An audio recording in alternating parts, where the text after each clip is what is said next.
Кыргыз жана түрк режиссерлору биргеликте тасма тартышат. Мындай келишим Бишкекте өтүп жаткан түрк тасмаларынын жумалыгынын алкагында белгилүү болду. Биринчи ирет өтүп жаткан жумалык 16 октябрь күнү башталды. Расмий ачылыш маданият, маалымат, спорт жана жаштар саясаты министри Азамат Жаманкулов жана Түркиянын Кыргызстандагы элчиси Ахмат Садык Догандын катышуусу менен өттү. Мындан сырткары эки өлкөнүн кинорежиссерлору, актерлору жана түрк фильмдеринин көрүүчүлөрү катышты. Жумалык Мехмет Ада Өзтеки койгон 7 камерадагы керемет тасмасын көрсөтүү менен башталды. Мындан сырткары бир жуманын ичинде баскетбол шакекчеси, Маузер сүйүүнүн өмүрү, Мадыраваштар, Киндиктөбө, анимациялык фильми, Өмөр жана биз аттуу тасмалар көрүүчүлөргө акысыз көрсөтүлөт.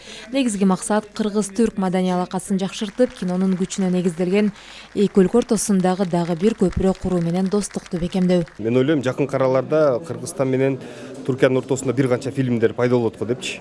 Тажрыйба алмашуу жагынан дагы бир канча долбоорлор пайда болот го деп. Бул башталгыч гана да. Азыр жаңы башталып атат. Түркиядан ала турган дагы өзүбүздүн сабактарыбыз бар. Мүмкүн алардын да бизден ала турган сабактары бар.